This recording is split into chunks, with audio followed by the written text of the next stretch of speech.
when I appeared as a child, my speech, mindset, and soul reflected immaturity and innocence. As I grew into adulthood, I left behind my childlike side.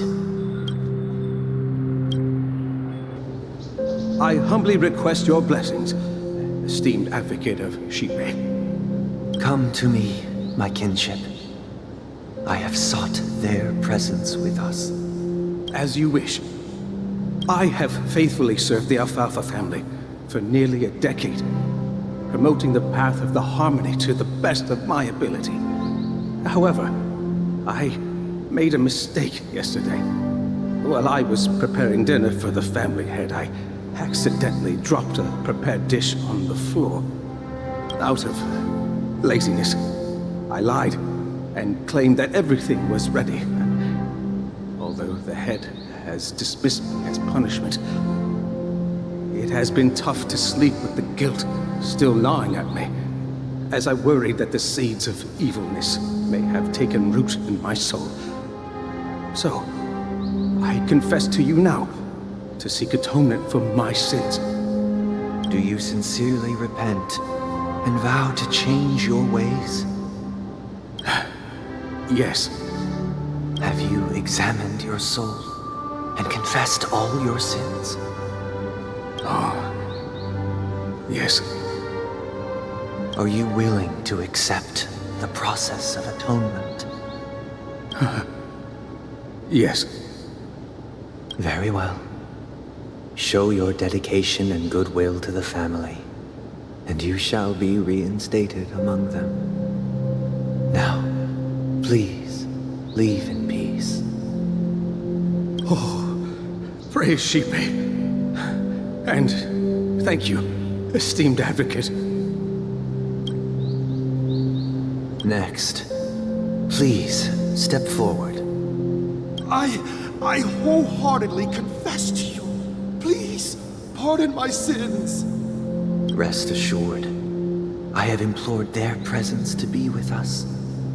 As long as you are sincere, absolution will be granted.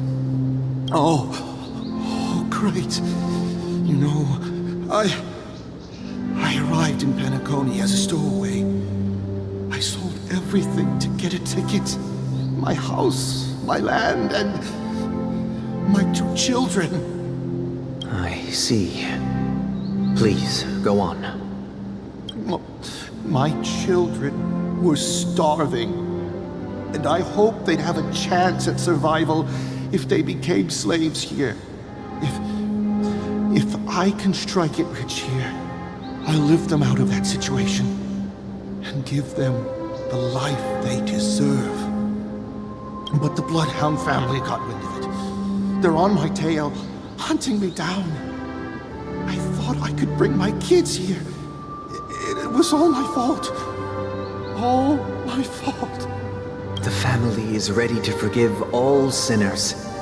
I'll ask the Bloodhound family to cease their pursuit. You don't need to live in fear anymore. Oh, thank you. Thank you.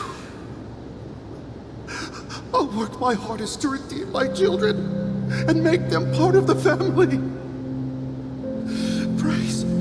Praise the harmony! Next, please step forward. Hey! Long time no see, Mr. Sunday. The most esteemed individual in Penacony, and the next leader of the Oak family, right? I have sought their presence with us. Let us proceed. Sure. Let's just get this over with.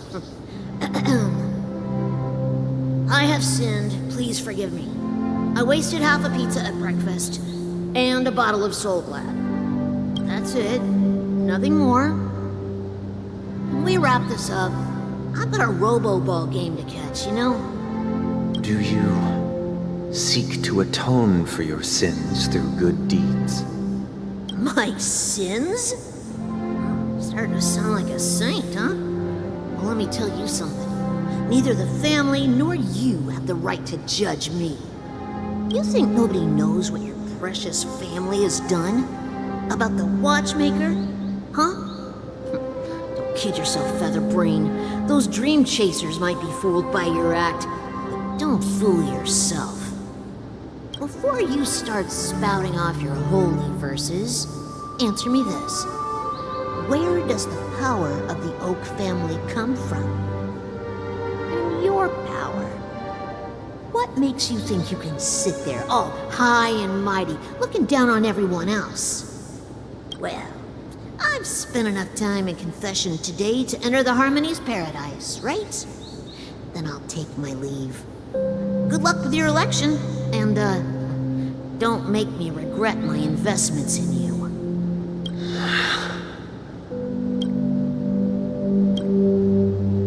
Oh, revered triple-faced soul, hear my doubts.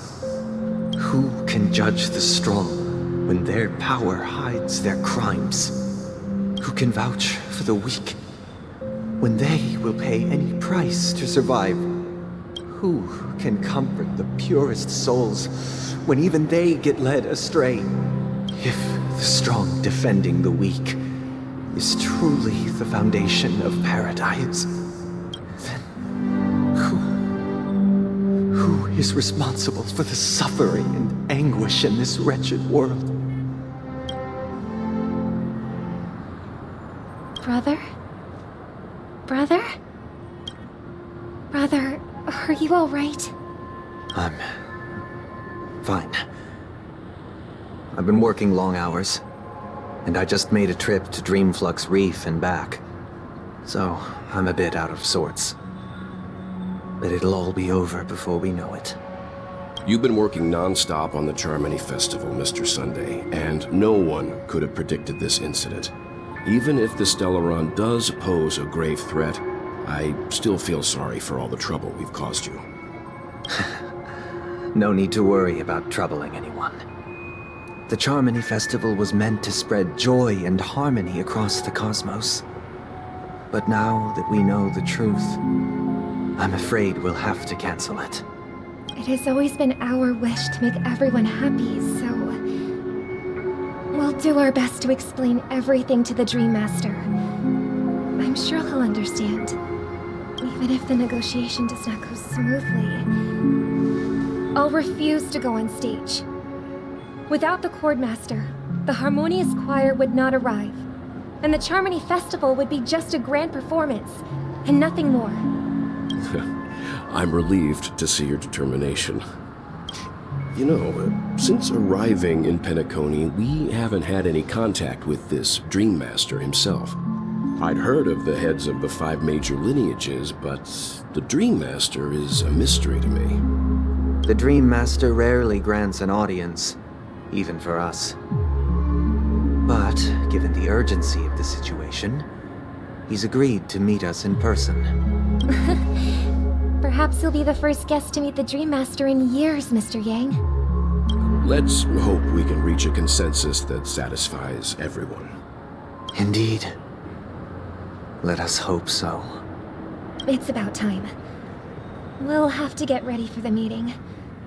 I apologize for any inconvenience caused by the urgency. Don't worry. I'll be waiting here. It's Mr. Sunday! Hey, come over here! Mr. Sunday. Hey there! Okay, see the moon in the sky? It's about the size of the cap on my Soul Glad bottle. If I just reached out my hand, I could grab the moon, couldn't I? The moon? You mean the Grand Theater? Yeah. Look at me. I've been away from home for too long. I must be missing that moon. But it's no big deal. The Grand Theater here looks much better than the moon back home. It's just magnificent.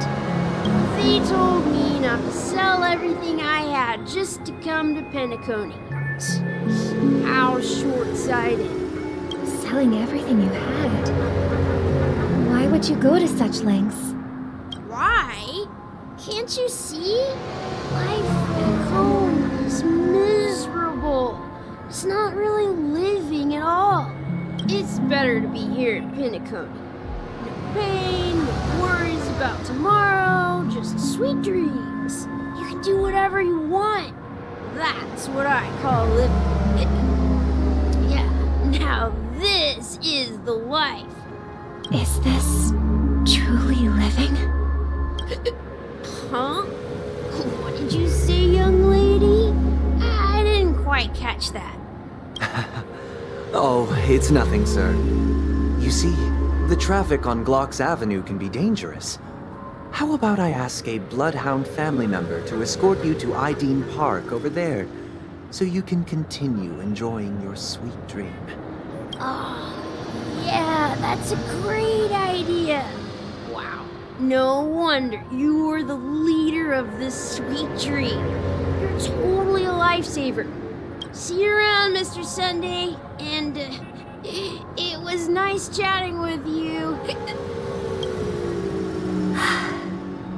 What's up, sister? This is the land of the dreams. But why do they live like this? The man we ran into, he doesn't seem happy at all. Even though sweet dreams are nice, they're just illusions. But for him, they're the only way to survive, even if it means giving up on reality. That's not really living at all. I suppose you have a point. But, in my opinion, that's how most people live their lives. Why do you say that? You think that man is not actually living, but that's not quite accurate. Even without Penacony, people create their own illusions called self-value. People believe they have a predetermined value to fulfill.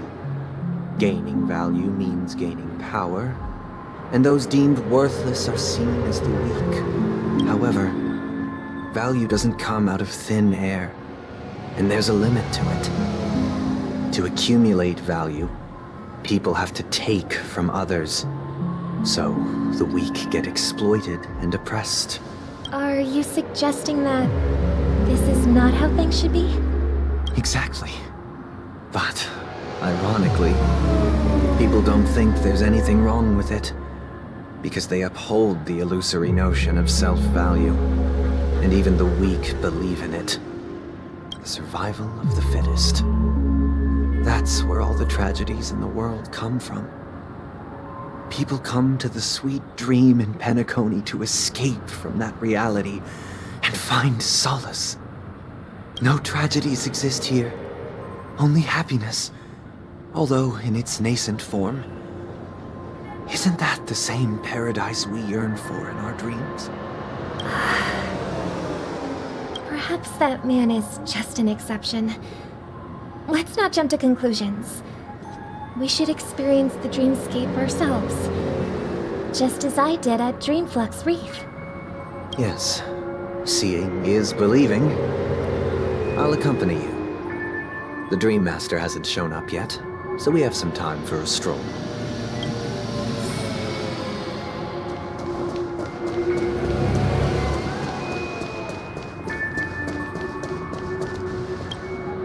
Glad to meet you again, Robin. How are the preparations for the Charmony Festival coming along? We're all so excited about it. It's going smoothly. Thanks for making the trip to join the festival. You're too kind, Robin. It's a pleasure to have guests from all over the universe celebrating day and night. I can't stand being lonely or bored, so this jubilant dreamscape is perfect for me. But if this went on forever, would it get boring too? Nah, not at all. Who would get tired of having so much fun? Every day, you get to wear fancy clothes, explore all sorts of dream bubbles, indulge in delicious food without gaining weight, and you never get old or sick. As long as you can afford a room, this place is the ultimate paradise. But you know that only a few things can be brought back from the dreamscape to reality, right? That's exactly why I don't plan on bringing anything back. Just enjoying the dream itself is good enough for me. I mean, I'm not one of those long-living species. I only have around 60 or 70 years in this lifetime, and there's so much to worry about. Being happy here is pure bliss. Only in this sweet dream can I truly feel like I'm in control of my life and fate. Who would want to go back to reality after experiencing this bliss? I see. I genuinely wish you all the happiness in the world. And I wish you a fantastic performance, Robin! I'm off to the Blue Hour for the ball. See you later. Seems like that guest's perspective didn't resonate with you either. She had a valid point. And I could sense her genuine happiness. It's just that... What you're trying to say is, she thinks she's in control of her life. But in reality, she's just escaping from reality and seeking solace in this sweet dream. Once she steps out of this sanctuary, everything will be lost. Well, she did make mention of being able to afford a room. Didn't she? However, the paradise in our dreams, it doesn't have to end. No. And the paradise we yearn for shouldn't be just a fleeting dream either.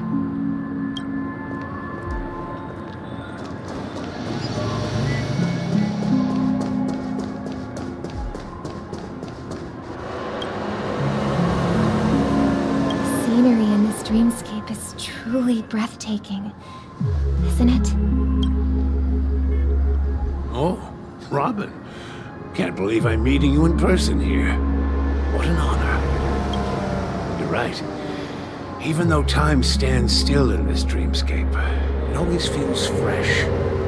I find something new every time.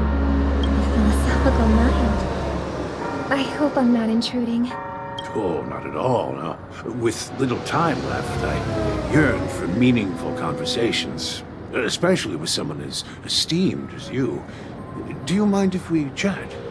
It's my pleasure. No need to be formal. Just speak your mind. You said, with little time left. Please, forgive me for being blunt. But is that why you came to Penacony? Yeah. I was part of a war, and while escaping from the Sikosian mothership, I got exposed to some radioactive materials. And then, all my comrades died, and my hometown was wiped out by neutron bombardments. I couldn't bear to live. Everything I knew gone. That's when I heard about a possible solution here, so I came. How heart-wrenching. I hope the family has been able to help you. They have, and I'm truly grateful for that. They provided me with a comfortable room, the most advanced life support devices in the cosmos, and a stellar team of caregivers. My physical body is now in the dream pool, sustained by life support. The me you see here is whole, rational, and no different from any other person. But I can't say the same for the me in the hotel room. My true appearance. Huh. I hope you never have to witness it, Robin. So, you'll be living forever in this dreamscape, right? Just being able to live at all is good enough for me. Whether it's in this dreamscape or not, well, I don't really have much say in the matter. My world has been torn apart, and my life could end any second. So, even if this whole place is an illusion, it's still my paradise, and I'll treasure every moment I spend here. How I envy those everlasting things. Romance story. It's so tragic. Fortunately, this sweet dream gives him joyful memories to hold on to for the rest of his life. That's precisely why this sweet dream in Penacony exists. However, Even the sweet dream has its limitations. While it provides solace to the disillusioned, it can't completely eliminate pain in reality. There will be a way out. Penacony is already on the right track.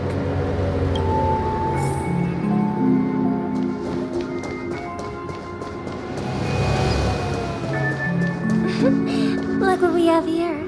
A lovely young lady. Wait, is that me? Brother, what a surprise to see you again. Show yourself. Your trick won't work on us. I've heard that a skilled masked fool received an invitation too. That must be you, right? Did you enjoy yourself? Barely. The people here are way too gullible. A little bait is all it takes for them to bite. And they run away at the slightest hint of danger. In other words, they're naive and cowardly. Now that you've had your fill, it'd be wise to leave before it's too late. The music of the harmony doesn't tolerate discord. What? Now that you have the real Robin, I'm useless?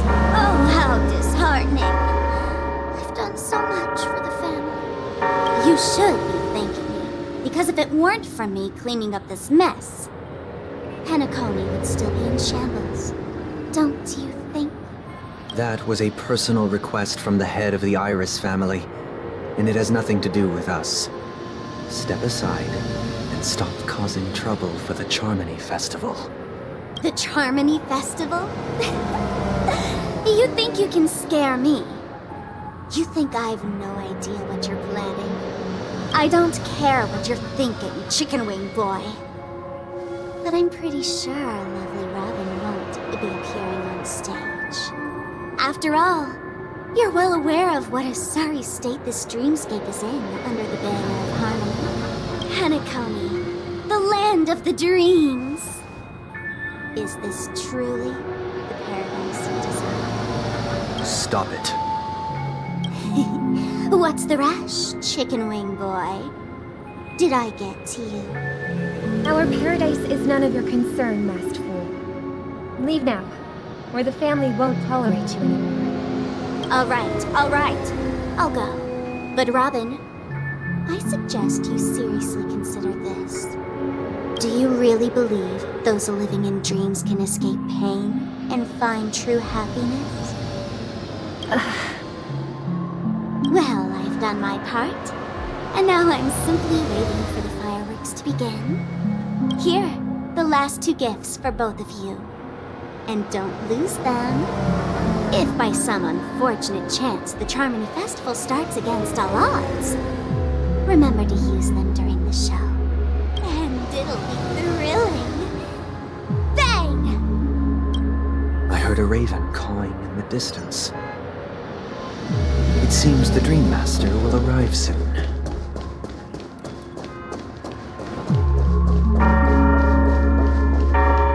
Let's wait here for the Dream Master to arrive. Okay. By the way, brother, I heard you no longer have a sweet tooth. Back when we were kids, you used to steal my desserts. Seems like a lot has changed during my absence. What exactly happened? Well, someone has to stay awake even in this sweet dream. But that someone doesn't have to be you, or anyone in particular. You're carrying too much on your shoulders, brother. The paradise in our dreams. It shouldn't be like this. Penacony is nothing more than a dream. It can't erase the worries and pain of reality, or bring true happiness. It only offers an escape from reality. Nothing more. Remember the old man we met earlier? Without this dream, he might have completely lost himself. That might be true, but even without Penacony, he could have chosen another path. As far as I know, the Intelligentsia Guild has been promoting their rehabilitation techniques for a long time now. That path may have been more ordinary and challenging, And now, he is receiving hospice care in a comatose state, and his fate is sealed. Is Penacony granting these people a future? Or is it taking it away from them? Well, don't forget this. Not everyone really has a future. The future for humanity is like the sky for birds. People mistakenly believe that flight is inherent to birds because they've never witnessed those birds crashing to their death. Do you remember how we took in that little Charmony dove when we were young? Yeah. We took care of it.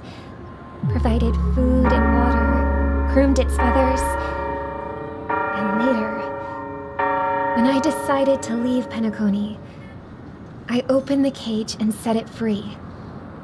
Well, I didn't mention what happened to it in my letters because I didn't want to upset you.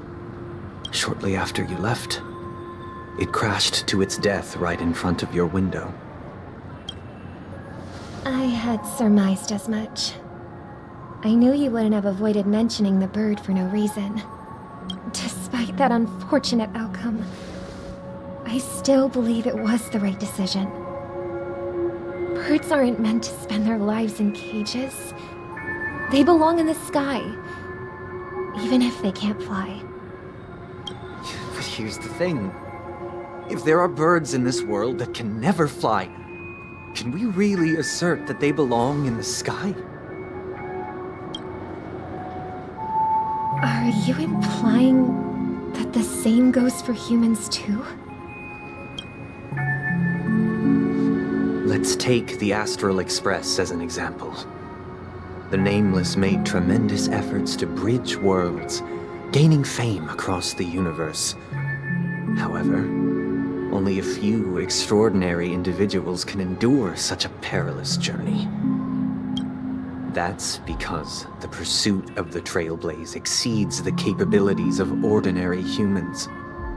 Otherwise, why would this path be filled with broken rails, an abandoned express, and even a fallen Eon? That's just sophistry.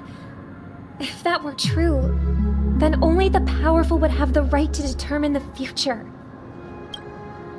Unfortunately, that's exactly what happens. Another name for the future is self-value. While this world has its fair share of heroes who inspire people and garner admiration for their heroic deeds, the majority of ordinary people will never become heroes in their lifetime. Some are born weak and vulnerable. Some find themselves trapped in unfortunate circumstances. Some fall victim to malice and cowardice. When it comes to survival, everyone is equal. And the weak can only watch as their value gets constantly diminished by external forces. That's why we should care for the weak and support them as if their suffering were our own. That's what the Odes of Harmony have always taught us. While the Harmony holds noble aspirations, the strong will always be strong, and the weak will always be weak. Even in this carefree dream. Human nature contains greatness, but it also harbors inherent weaknesses that can't be eradicated. In the end, if people can't even secure their own survival, they won't care about the illusory future of equality. As long as the law of survival of the fittest prevails, there will always be fledglings crashing to their death. But if people don't live for the future, do they merely exist for survival? If even you, my brother, don't believe that the Harmony will save the weak, then which Eon can make our dreams come true?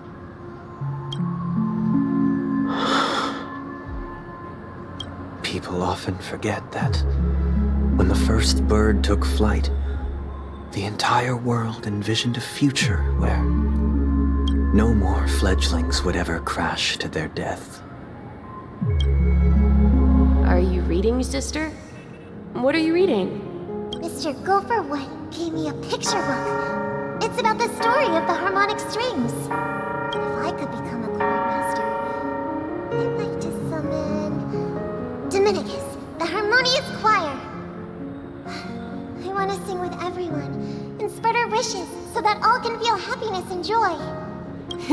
I see.